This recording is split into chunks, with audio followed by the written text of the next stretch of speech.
Do make sure you also hit record. Yeah, I'm already recording it.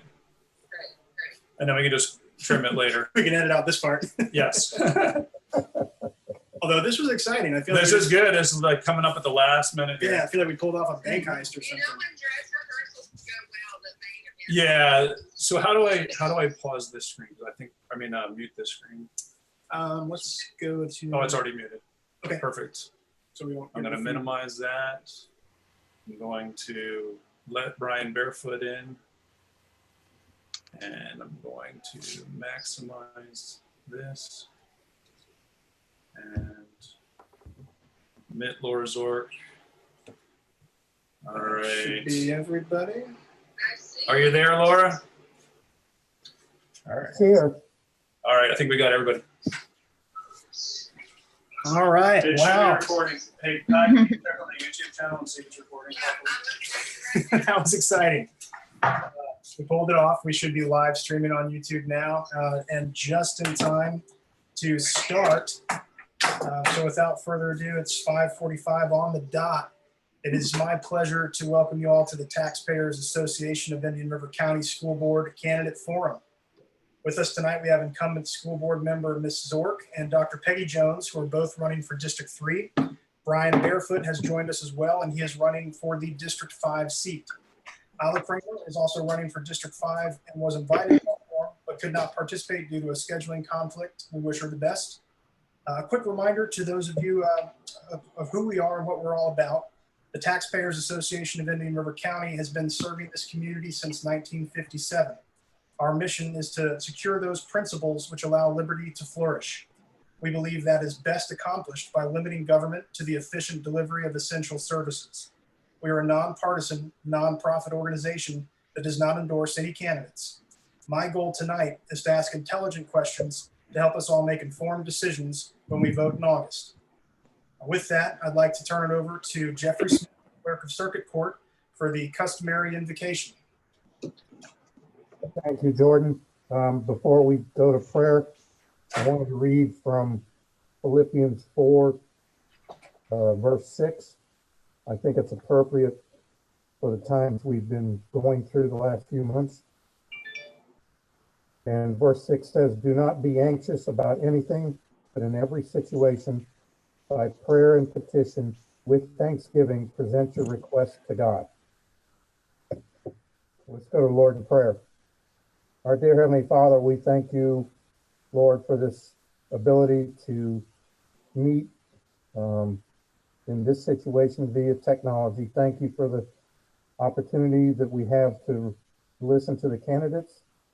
Lord, you ask us to come to you when we need you, but Lord, it's my prayer that we come to you more than just when we need you. And Lord, we need you now, though.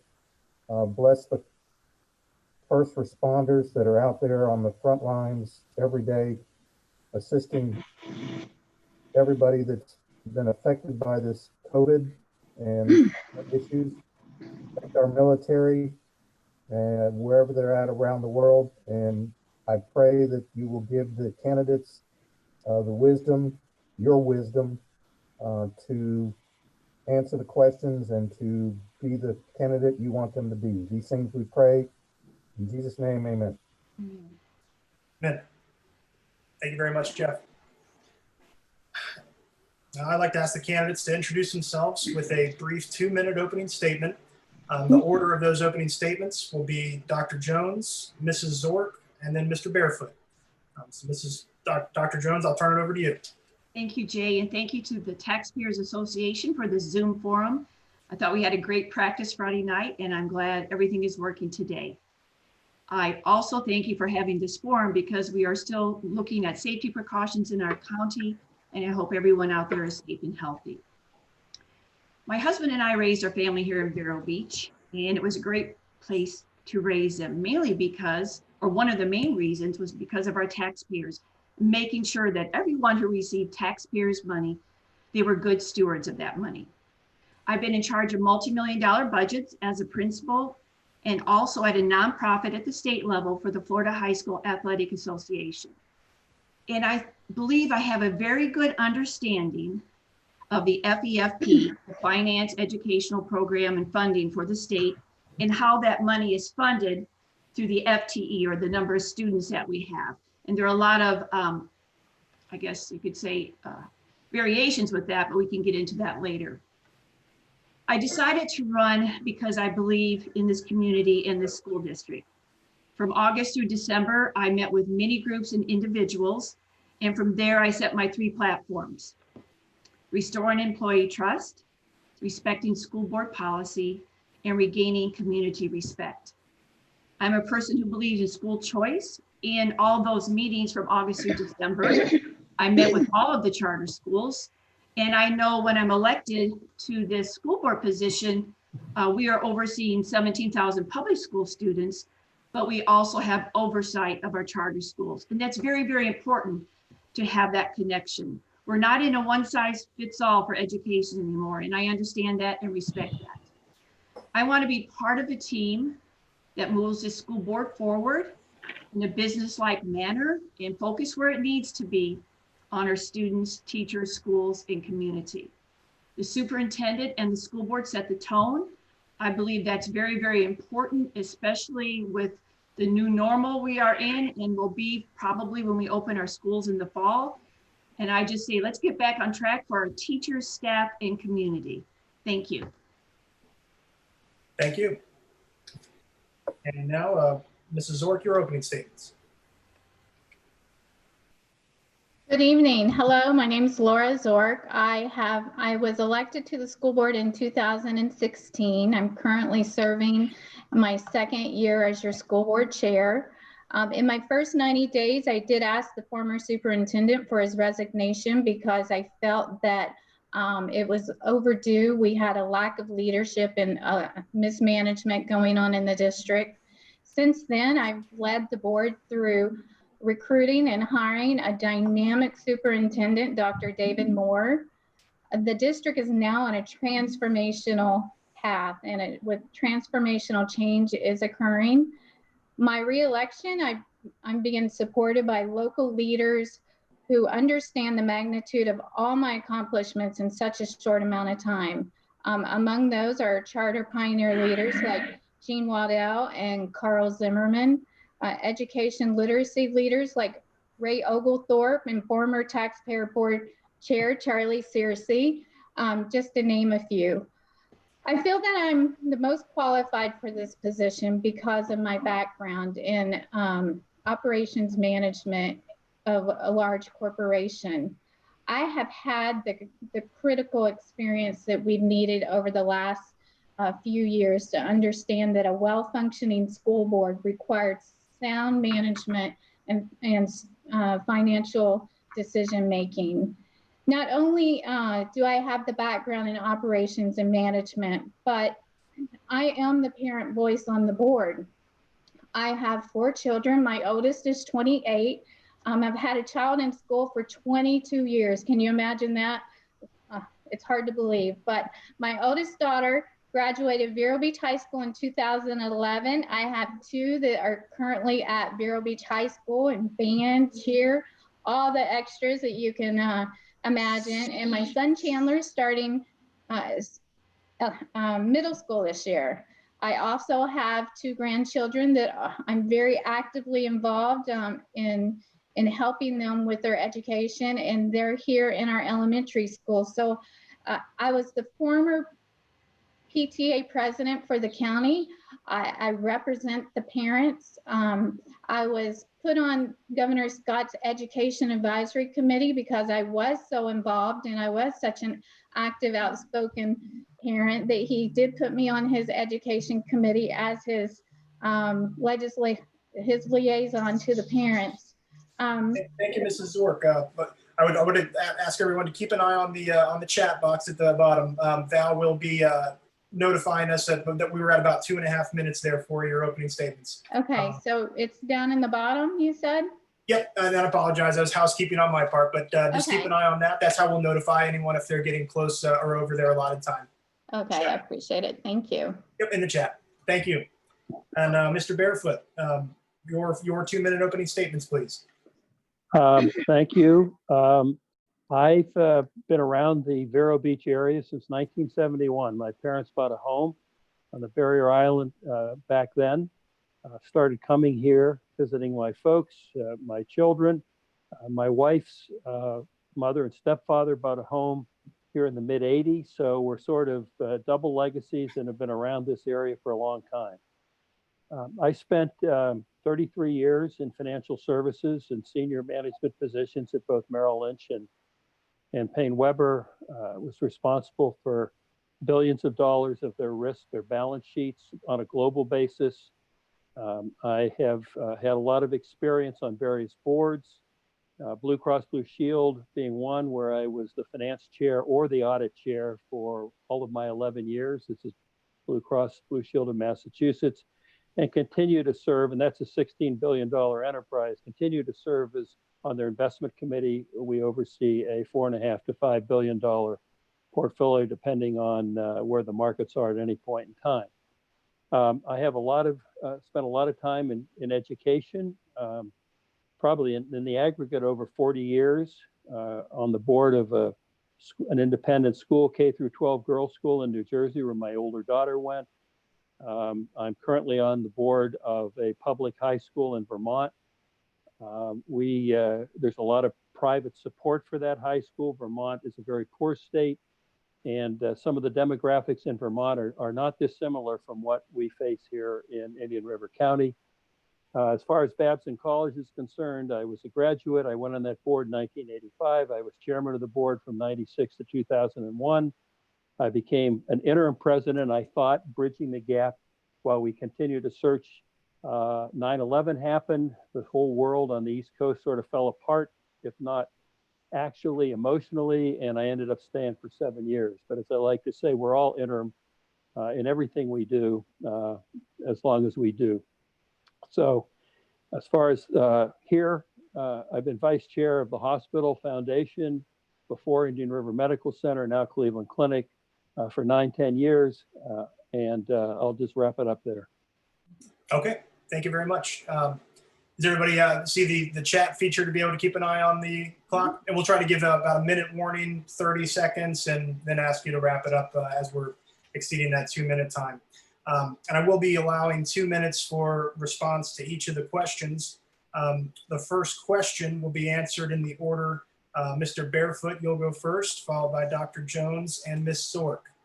The first question is this: considerable time, money, and effort is spent negotiating with the CWA and teachers union. Do you believe that unions are an asset or a liability in the mission of educating our students? Please explain your position. At the end of the day, it boils down to the people involved. To label a union good, bad, or indifferent, I think probably does a disservice. Teachers are critical. Obviously, you have no school system without teachers. If they organize themselves around a union, that's great. We have a union at the high school in Vermont. We have a terrific relationship with them between the head of school, the board, and the union. We're all in this together, and it's all focused on the kids.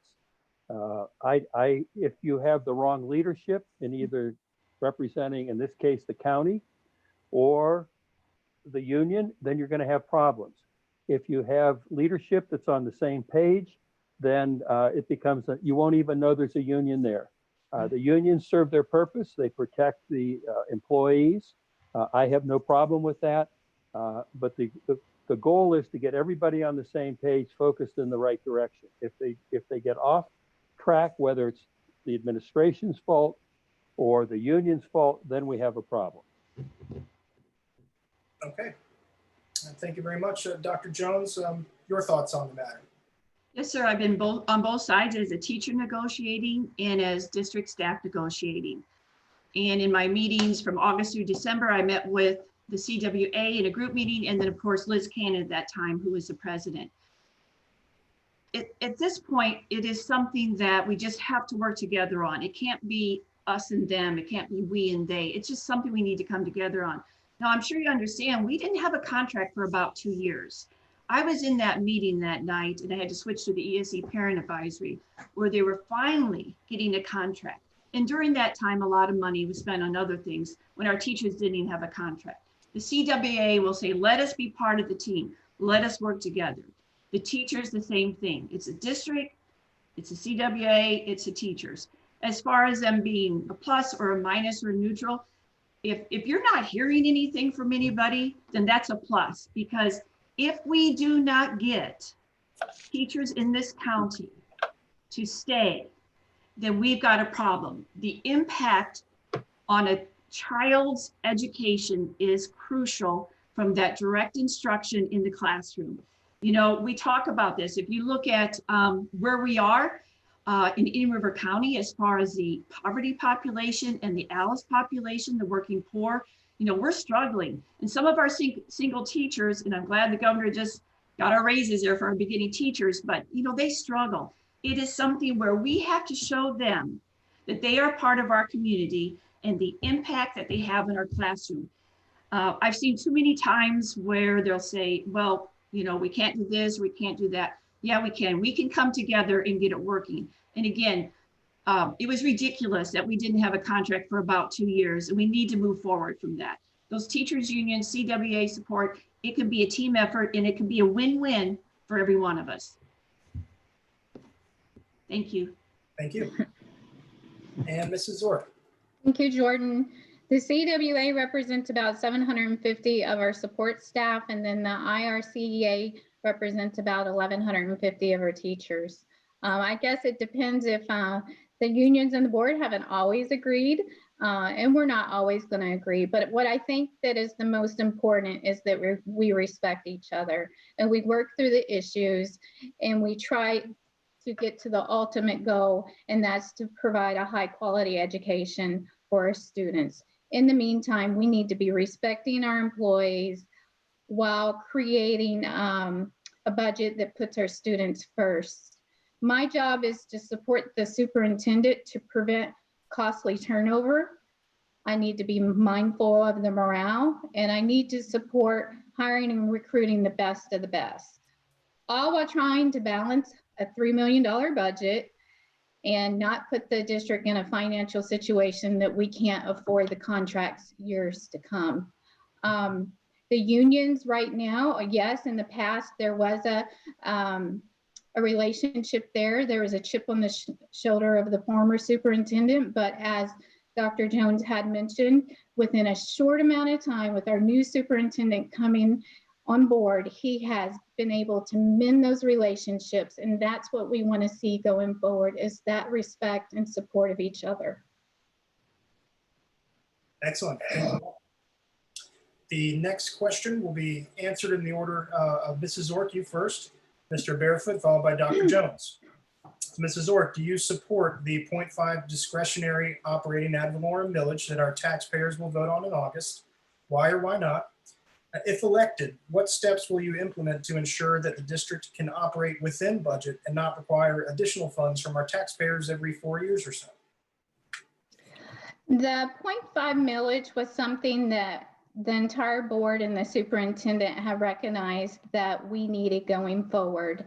This is something that the board is not dictating that that we're mandating the taxpayers. It's actually going out for a vote. So the taxpayers will actually have the discretion to say, yes, we support it and we don't support it. The 3 areas that we're looking at with that millage that we've identified that this district is in critical need of is innovation in our classrooms. We are lost in the past. In order to offer a world-class education, we have to have those funds to be able to put our classrooms up into those areas of innovation. Another area that we're seeing, we're losing teachers from South County to North County because the neighboring counties have all passed referendums to increase the wages of their teachers.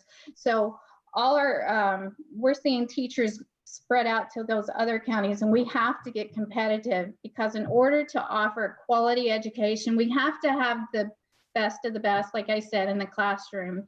And then, you know, this is something that we need to work on with the new superintendent and going forward with the new CFO is not to have to keep going out year after year.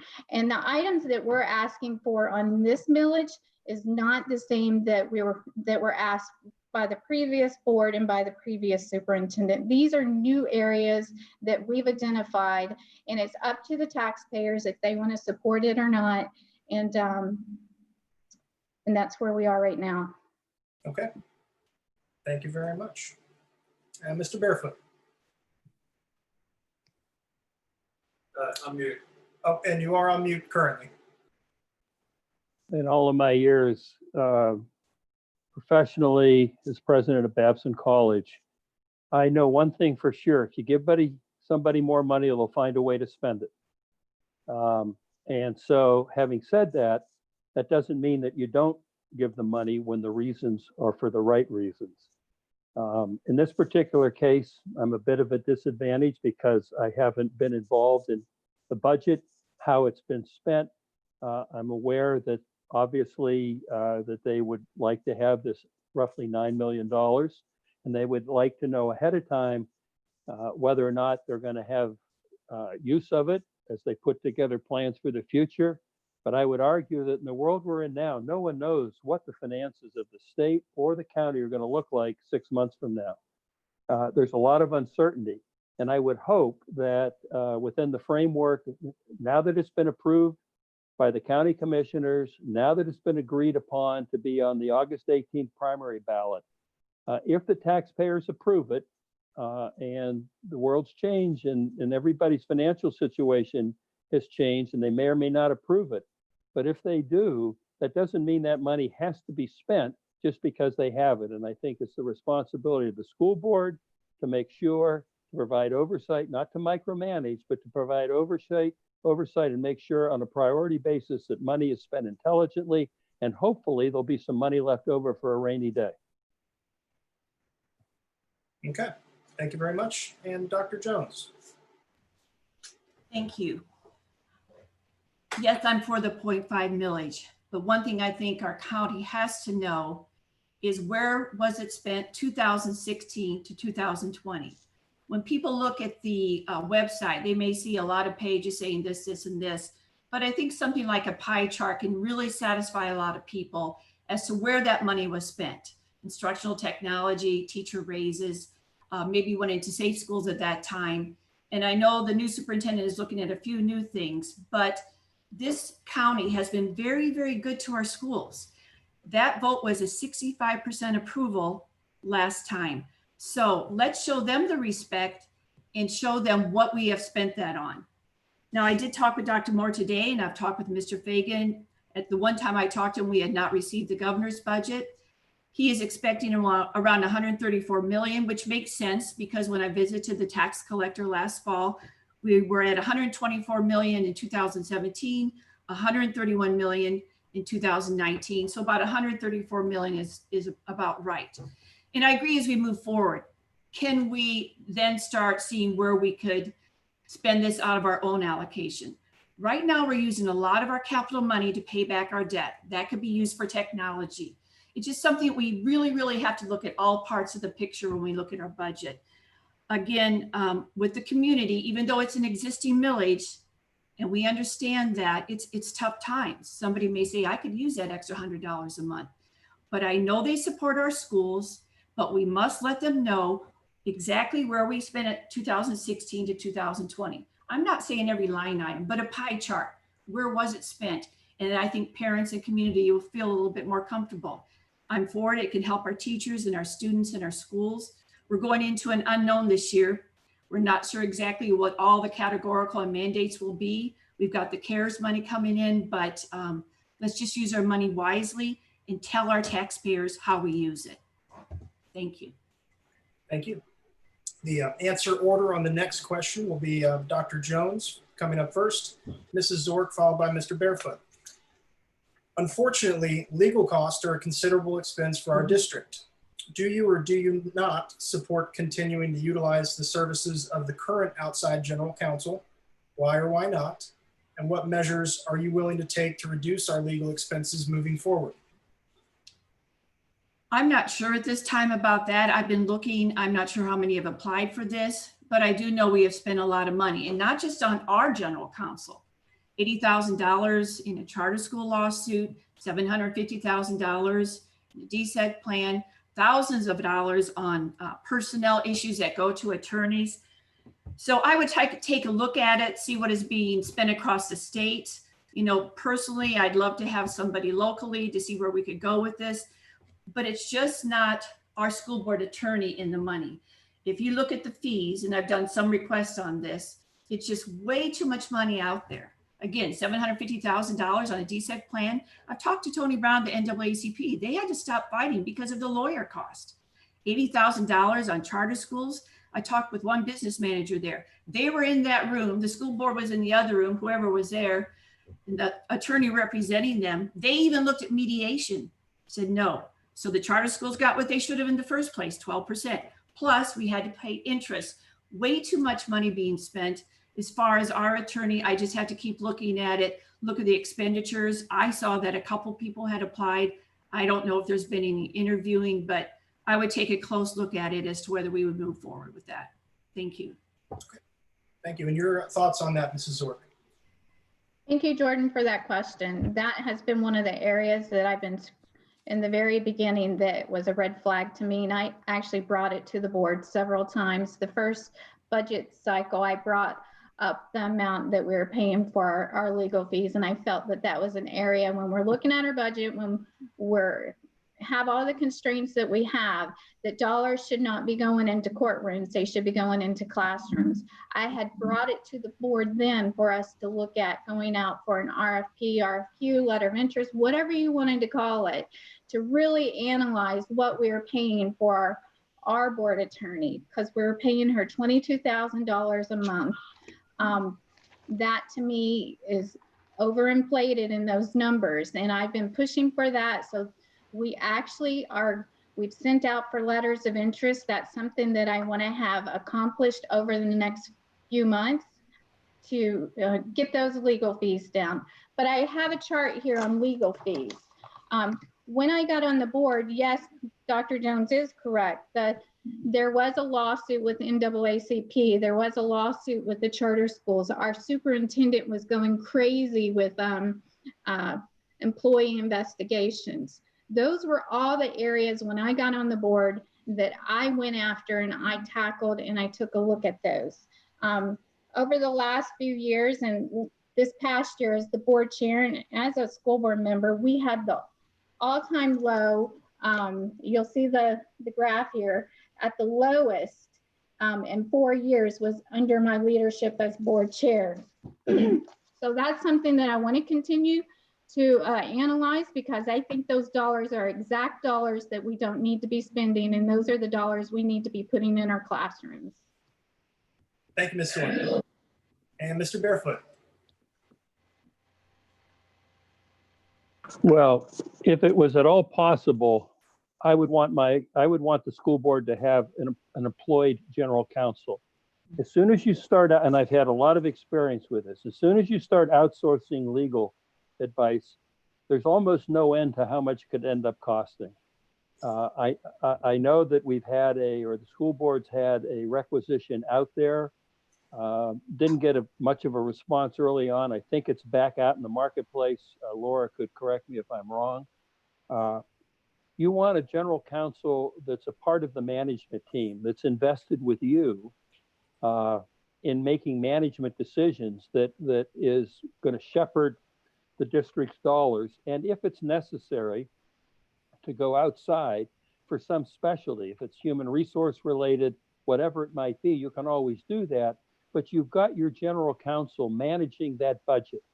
The way it is now, yes, there's a monthly retainer that Mrs. DiAgresta gets, but some of these other expenses that Dr. Jones and Mrs. Zork just outlined, I mean, I can't sit here and second guess them, but to pay $750,000 and have nothing to show for it is really egregious. Now, my guess is had we had a general counsel managing that outsourcing project, we would have either had a result or a lot less money spent or both. So the first way to attack this, instead of just spending money willy-nilly, is it will be money well spent if we can recruit a full-time employee as general counsel. Okay, thank you very much, Mr. Barefoot. You'll be up first on the next question, followed by Dr. Jones and Ms. Sork. The question is this: do you support the expanded Aaron Feast Guardian Program? And will you work with our sheriff to develop and implement a Guardian program that improves the safety of our students and fits the culture of our community? Why or why not? You know, this is a very complicated question, and every school district, every college, I had to live with this, not in today, but a few years back. Do you have civilians, in this case, faculty, teachers, staff, custodians, complementing or supplementing the police that are already in these schools? There's a lot of people that are very uncomfortable with that, and there's some people that support it. One of the benefits of having those folks is the bad guy, so to speak, doesn't know who might be backing up the policeman at the door. But it also makes people very nervous. I don't know what the right answer is, right or wrong, but what I do know is that if you don't get the principals and some of the senior teachers together and see if we can't reach consensus on this thing, this is not something that should be mandated by the superintendent, and it sure as hell shouldn't be mandated by a school board. They're probably the least qualified of all because they're not really in the fray. Leave it to law enforcement, leave it to the sheriff's office. Sebastian and Vero Beach all have great relationships with the district. They split the cost of these law enforcement officials, the SROs that are in each of the schools. And if you're going to supplement that from volunteers that are qualified, trained, and all of the things that go with it, I guess I'm okay with that, but not without the support of the leadership within the individual schools feeling that they can manage it and that the people chosen are responsible. Okay. Thank you very much. And Dr. Jones. I'm a mother of 3 and a grandmother of 1, and I became a high school principal 6 months before Columbine, and my life changed as a mom and as a principal. Talked with many teachers regarding this program, and I certainly understand what it's like on a high school campus if there's any kind of issue like that would go on. You know, even when you have to practice the code red drills. I was at Felsmer Elementary this spring helping when the principal was out for a while, and the SRO there was practicing with the kindergarten students a code red drill and being quiet. And it's a really, really tough thing to see, especially with children that young. Teachers went to school to teach. I would certainly be supportive of a program working with the sheriff, police department, Felsmer, Sebastian, Vero Beach, where we could get extra security on campus. I mean, I'm telling you, at a high school principalship, I've talked with this about with some high school teachers. You know, these people are supposed to be packing and not, you know, having it shown or anything. The kids would know. It's just something that we have to talk about as a community. Our teachers, our administrators, our parents, our sheriff department, and our police department.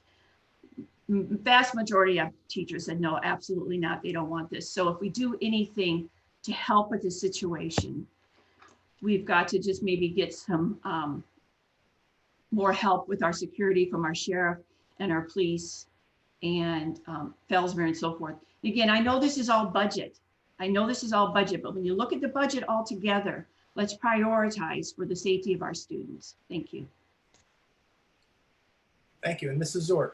Thank you. That's an excellent question. As a parent of 3 that's currently in the public school system and 2 grandchildren, safety to me is number 1. I know it's supposed to be education, but if our kids aren't safe, then what do we have? Setting in these closed session meetings, I can't go into detail out of confidentiality, but I am going to say that this board has been open in taking the recommendations from our sheriff, from our chief of police Curry, and from our chief of police Morrison at the time, who was they're in our schools every single day. We have an excellent partnership. We pick up half of the cost and they pick up a half of the cost. They are strongly against this. And at this point, as a school board, we're taking the recommendation. But I am going to tell you, if I was in one of those little districts that did not have that partnership and did not have the funds to have that actual trained law enforcement in our schools, I would probably, in those little districts, I would be one of those parents that said, yes, let's talk about having these armed individuals within the school, because we know the bad guy has the gun. And so I would be for it if it was in that situation, but we're not in that situation here in New River County. We have an excellent program. We have an excellent plan in partnership with our law enforcement. Okay. Thank you very much. The order on the next question, answering order, will be Dr. Jones, followed by Ms. Sork and Mr. Barefoot. The question is, there have been discussions that school districts need to anticipate a cut in funding for the 2021-2022 school year. If funding is down, what specific areas within the budget are you willing to cut? What strategies would you implement to reduce expenses? Dr. Jones. Good question. I'm glad we have the millage this year, and hopefully it will pass for the next 4 years, but we shall see.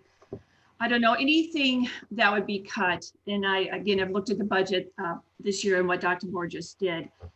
You want to stay away from instruction in the classroom. That's number one. But we keep, ever since I've been in public education, it's continually a cut, and certain years have more cuts than others. But you want to keep the teacher in the classroom. You want to do your best at keeping the students safe and having enough security and administrators there to help with the situation. I'd certainly like to get that debt down so we could use that money to be proactive and use capital outlay money for technology and safety instead of paying off debt. So that would be one major thing that I would like to do. And then continue to move forward to see what is the best thing that can help our students. We still have a huge achievement gap with our white students and our Black students, 3rd through 10th grade, language, arts, and math. It's about a 30% gap. We've got to do something about that. So no matter what we do, we've got to keep the instructors in the classroom and take a look at the outside parameters. I was at the district office for a year. I much rather cut something at the district office than the school, because I've seen how both areas work. And I think district office people feel that way too. Keep it in our classrooms and do anything but cut the teachers. Thank you. Thank you. And Mrs. Zork. Thank you. This is something that I've been paying very close attention to, because it is estimated between 10 and 20% that our budget's projected to be reduced next year by the state. So this year as a board member, I'm already starting to look at those areas, because we don't want all the impact at one time next year. We've already identified 3.9 million in savings that we can look at this year, and we're looking at there are some positions that might have been critical 5 years ago, but are they really making an impact in the classroom today? So we have some savings that we're cutting there. Also, we're looking at our non-discretionary funds. We've found quite a bit of funds there that we had allocated previously, but they're not making the impact today. Another area that I will continue to hammer on that's our legal fees. With our new superintendent and our new chief financial officer, we're going to continue to look at reorganization and restructure. How can we become more efficient and also have a better outcome? But another key part of this question we need to look at is not just look at what are we going to cut, but what are those partnerships that we're going to develop? We need to develop stronger partnerships within the community so that we can go out to these nonprofits and say, look, we have a need here and we have a need there, and then they can help us. One thing as a board member that I had brought forward a couple years ago is during the downturn of the economy, they cut the grant writer out of the district. That makes absolutely no sense to me. So this past restructuring and reorganizing, we have an individual that's going to be working on grants, and that person's going to be key in helping us bring funds into the district during a time that our money is being taken away. Okay, thank you very much. At this time, I'll invite Ms. Zork and Dr. Jones to exchange the questions that they have prepared for one another. Do I get a chance to answer? I hadn't considered that. Sure, Brian, I'll give you the option to answer the question as well. You don't want me to answer the question on the budget? My apologies. My apologies. I jumped ahead. My apologies. Yes, please, please go ahead and answer, Brian. Well, because if there's one thing I know how to do, it's manage a budget in crisis times. I can tell you that. When you grow up in the world of finance, particularly, the Wall Street world, the lights go off quickly. They don't just dim and then ultimately go off. They go off quickly. And if you're not prepared to act quickly, you're going to have a problem. Perfect example. I get to Babson, 9/11 happens. 50% of our exec ed business gone because it came from overseas. The endowment gets clobbered. All of a sudden, you've got to put in place a process to evaluate every aspect, almost a zero-based budget.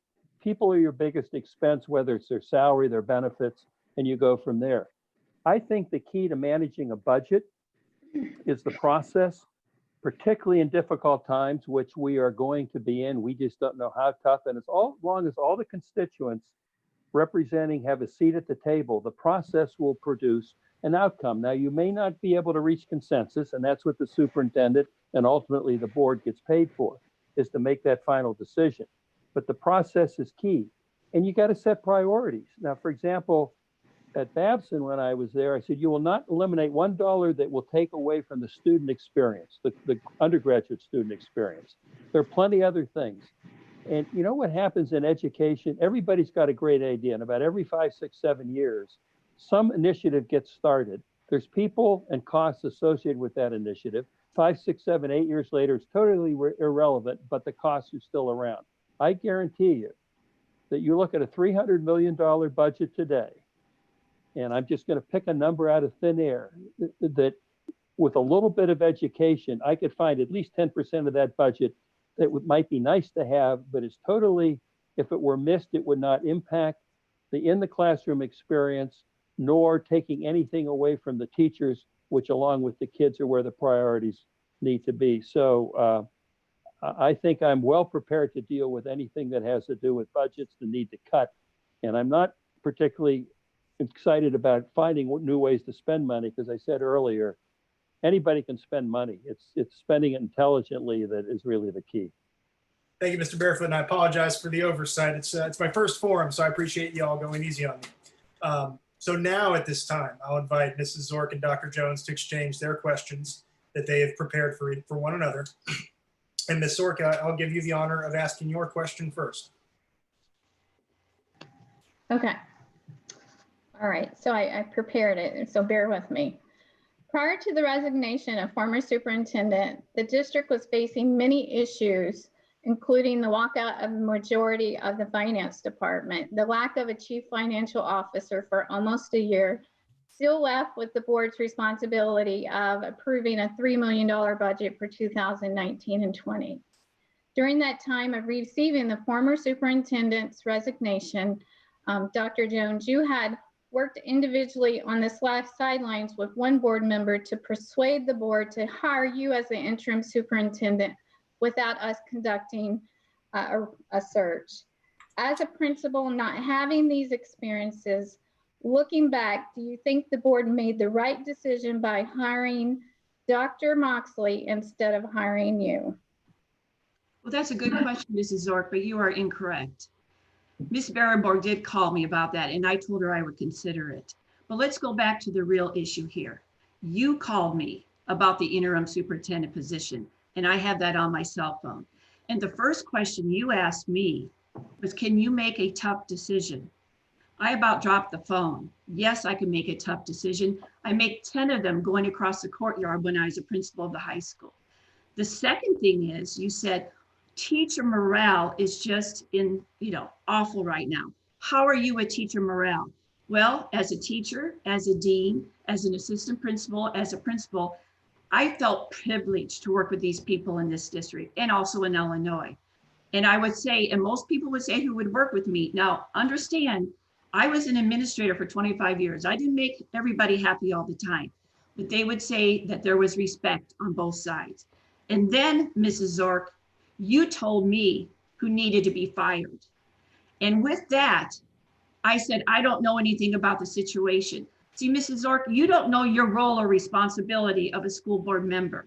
Your role and responsibility is to guide the superintendent and hold him accountable. Guide the superintendent and hold him accountable. So your phone call to me was unprofessional. Now, let's get to the situation with the interim superintendent. I did apply. I did not get an interview. And this is a public record. I sent an email to the FSBA. When I didn't get the interview, I wasn't upset about getting the interview.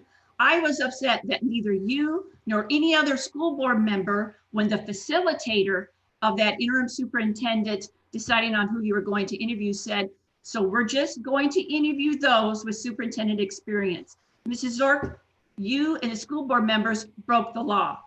You did not post it like that. So your question is whether I would do better than Miss Moxley? I don't know. I heard she was a great lady.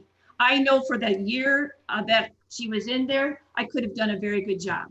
I know this community. And when you spoke at the very beginning, who supported you, well, look at my campaign donations from $10 to $25 to $100. I don't have those $1,000 pocket, donations come in like that. I'm working with all pockets of this community. I'm not staying in one little group saying, okay, well, this is how we're going to do it. People know me from Fellsmere, from Sebastian, from Obasso, in Vero Beach, in Gifford. I've worked with those communities. So your question on whether I would be better, I don't know. Miss Moxley was a great lady. Do I think I could have done it for the 6 months to the year? You bet. But even more so, you know what's ironic? These are on email and on phone calls. Several calls when it came up for permanent superintendent, because my name was mentioned by surveys, my name was mentioned by groups. So I felt very good about that. But no, I didn't apply. I don't have the strength to be someone there for 5 years. That kind of systemic leadership, takes 3 to 5 years. I've already put in many, many years for this community, for education, and for this district. So your question was one that says, am I going to be better than this lady? I don't know. I just know I would have done a good job. And I know Dr. Moxley did a good job. But I wanted everybody to hear what the whole situation was.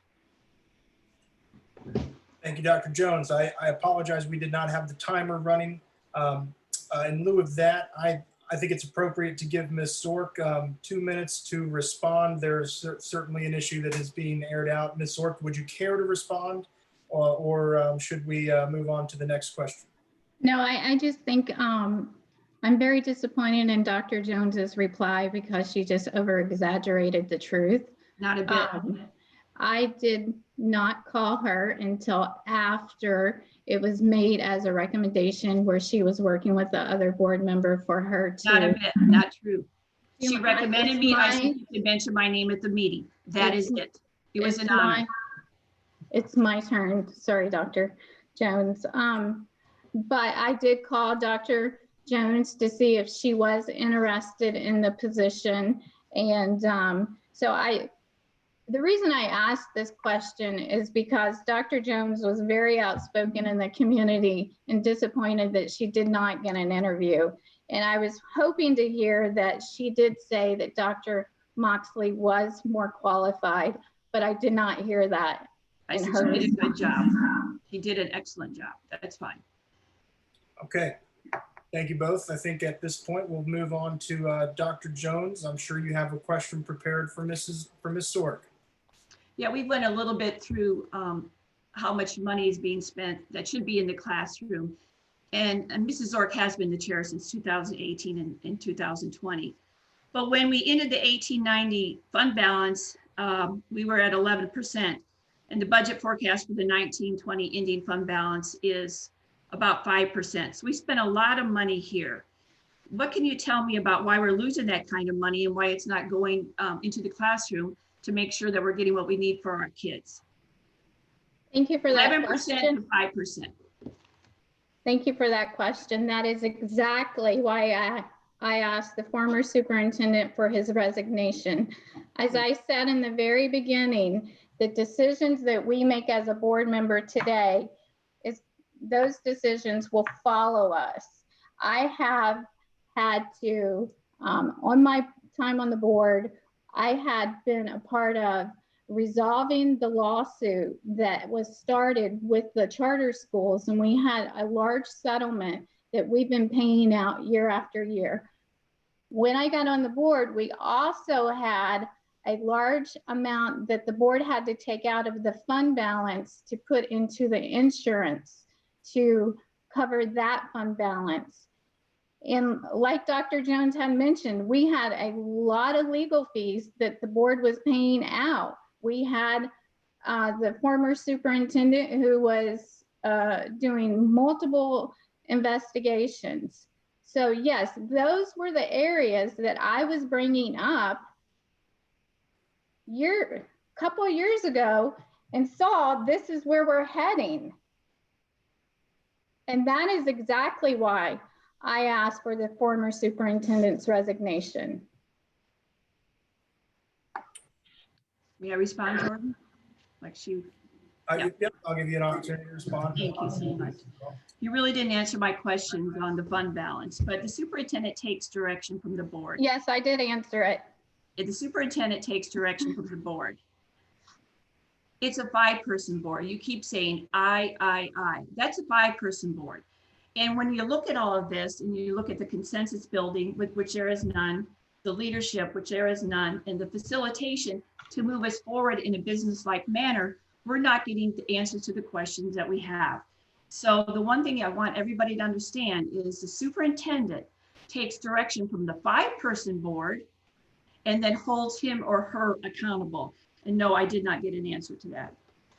When you're a board member and you have a 2 to 3 vote and the consensus of the board is to go along and rubber stamp what the superintendent says, as you just said, Dr. Jones, you cannot force the hand of the superintendent. It takes consensus. And Right. at the time, until the new board that we currently have, it was everything that we had come across was rubber stamped by a consensus of 3. And many people have said that in the community, way too many personal agendas and dysfunction. So that's fine.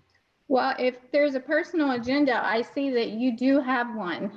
I see that you do too, Mrs. Ork. Thank you. Well, then it's mutual then. I see that we all have a lot of passion for this, and we should look at that as a good thing. We haven't heard from Mr. Barefoot in a while, so I'd like to start the next question by giving him the lead and the opportunity to answer first.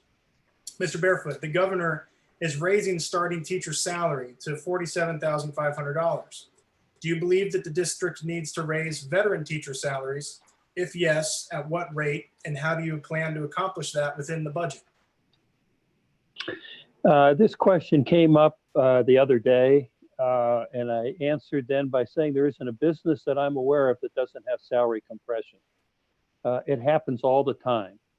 This is a particularly challenging one because you've got to bring all the teachers up to 47.5. I don't know how many teachers that have been here that fall between the current minimum and 47.5, but it's a substantial amount of money. And then what about the teachers that have been here for several years, making 48,000, 50,000, 51, and all of a sudden the rookies, so to speak, are right on top of them. This requires great skill and diplomacy, and maybe diplomacy and skill in that order. And this is where managing this budget, you got to, it's probably as important a place to start as any. And going back to managing a budget, there got to be some things that you can apply, eliminate, so that you can work something out over a period of time for the veteran teachers, the teachers that are going to find all of these newly hires or the ones that have only been there a year or two on top of them in terms of salary. It's a classic management problem. If you've had management experience, if you've had managing a budget, you will know how to deal with this. Communication is the key. You can't just hand somebody a check. You got to explain to them the situations and work with them and make a commitment, and then follow through on your commitment that you will try and make up whatever adjustments need to be made. If it can't be done this year, it can be accomplished over a period of 2 or 3 years. And by the way, this is where a relationship with the union leadership can be really helpful. Convince them, get them on your side, and help them be an advocate for the process that you're trying to manage, recognizing that it is a problem. Thank you, Mr. Barefoot. Dr. Jones. Do you have, is it the same question as Brian? I'm sorry. Yes, same question as Brian. Okay, will you say it one more time, Jordan? I'm sorry. Of course, no problem. The governor is raising starting teacher salary to $47,500. Do you believe that the district needs to raise veteran teacher salaries? If yes, at what rate, and how do you plan to accomplish that within the budget? Well, and again, I talked to Dr. Moore and I've talked to Mr. Fagan and Scott Bass. He did say we were saving $1 million with our reallocations and our new SAM model and changing some positions in Title II and Title III and so forth. But I'm very glad the beginning teacher salary is where it is. We're now going up to, I think, about 6th in the nation. And it's the only way we're going to keep our teachers here. You know, Vero Beach rent is around $1,600 a month for 2-bedroom, and average home is $228,000 a month. So we've got to make sure they can support themselves here. Now, the $500 million, $400 million will be for the beginning teachers, and then $100 million in the state to help us, you know, with the rest of the scale. And I know that's very, very important.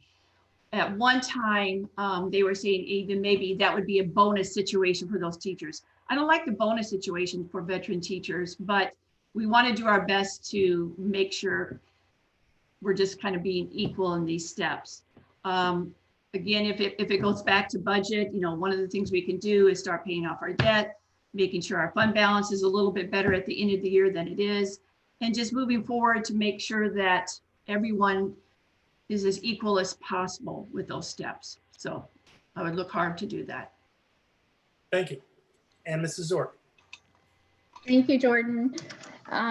One of the initiatives of our Governor DeSantis was he wanted to pay fair wages to our teachers because we are 46th in the state. I believe the budget that he proposed this year in raising the wages to $47,500 for our new recruits and our new hires, that's the first step. The next step is we have to lobby and legislate so that we can also get the state funding to increase and have the funds to be able to have fair wage equitable across the board for all our teachers.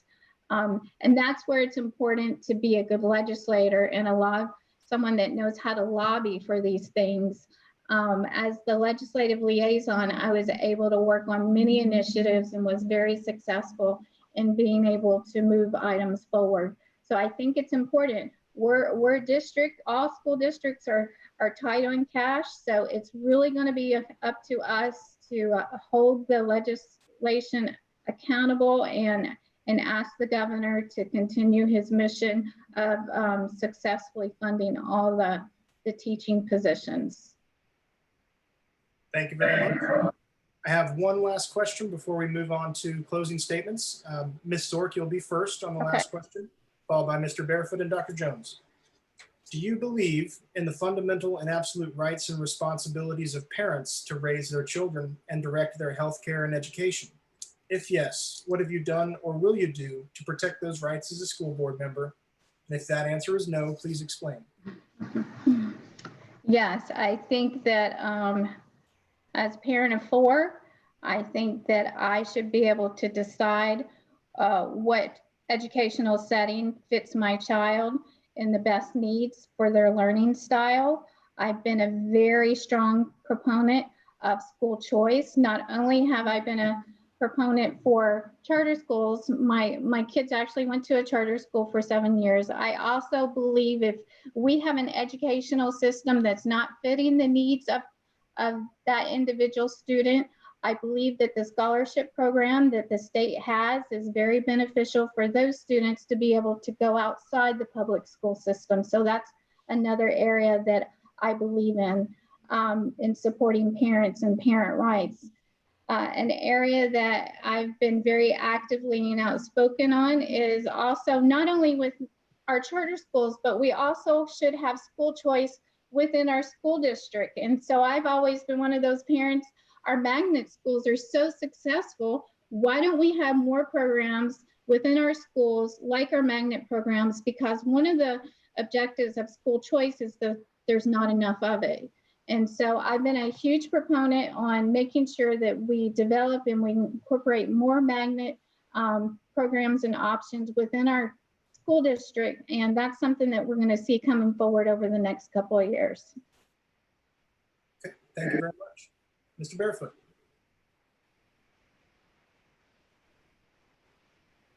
Well, if you grew up in my house, there was no question who was in charge. It was my father.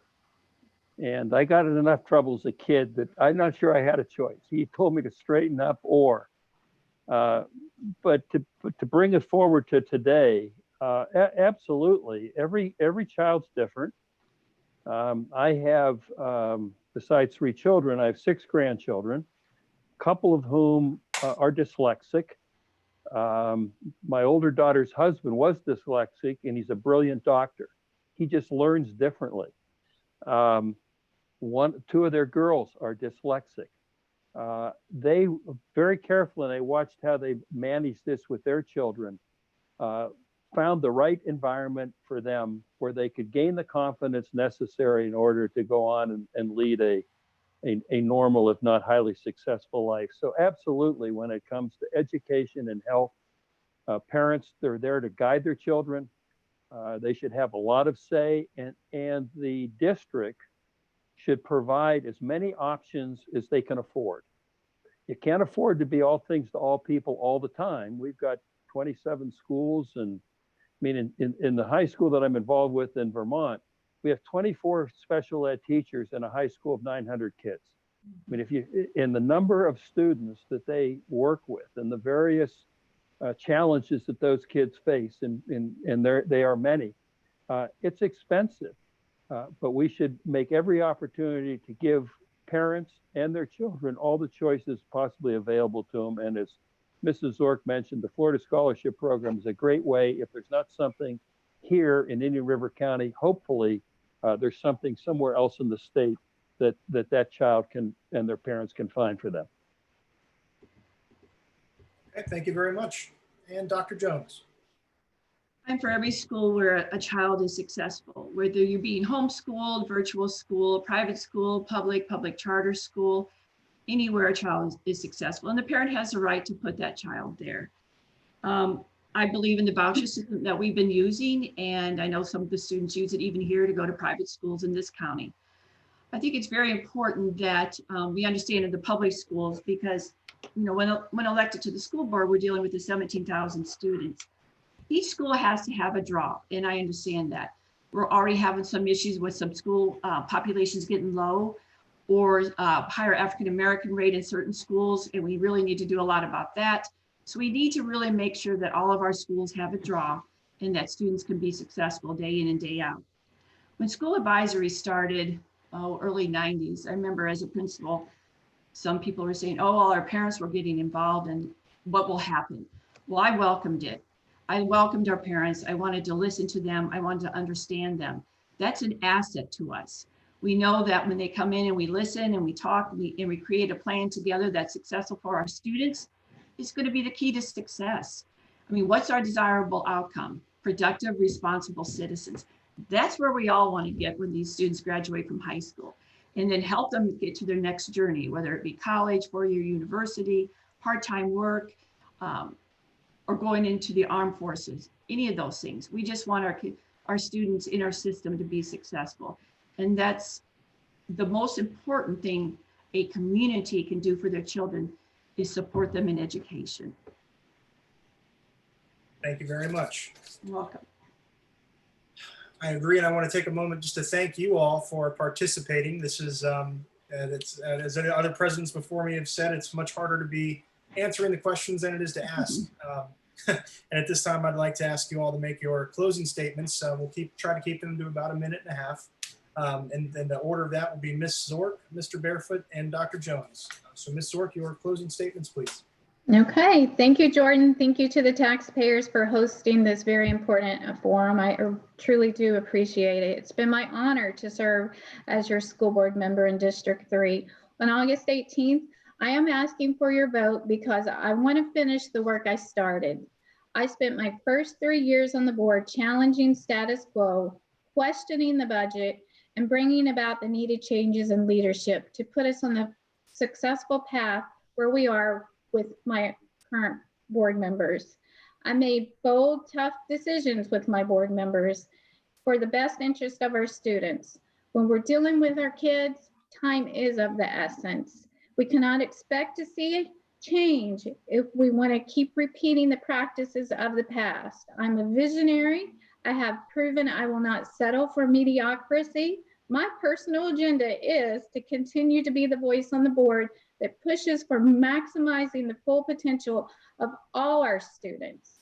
I want to thank you again for everyone who is tuned in tonight and your interest in the school board race. And I asked you to please check out my credentials and my initiatives at laurazork.com. Thank you, Jordan. Thank you, Laura. And Mr. Barefoot. Thank you. In my introduction, 2 things I failed to mention. One, I was the mayor of Indian River Shores for 5 years and created the lawsuit, which everybody may not appreciate how it came out, but we ended up with the electric utility being sold to FPL. And the result of that was about a $22 million benefit to the community. And I worked very well with the city and county and state officials to help facilitate that transaction. I also served on the board of St. Ed's for 6 years. Coming out of the financial crisis of 2008 and 9 was one of the, I'd like to think, the key people that restructured the balance sheet of that school and put it on strong footing. Obviously, I spent a lot of time in and around education. I've got a strong financial background. I've chaired audit committees of public companies, private companies. I chaired the audit committee of the hospital here prior to its joining with Cleveland Clinic. I chair the audit committee now of a bank in Boston. In fact, I spent most of the afternoon on the phone. So I think my financial skills are there. I think there's a real opportunity here. We've got a very generous community. And it's almost, it's sort of sad that the public school system, it's not up to the same standards as the hospital now, the theater, all the cultural events. And I think I can add value to a board. I bring a different perspective, and I think I can complement the other 4 board members should I be lucky enough to be elected. Thank you. Thank you, Mr. Barefoot. And finally, Dr. Jones. Thank you, Jordan. This is great. And I thank the taxpayers, all of those who are tuned in. I've been in this district many years, and I love this community, and I know this community.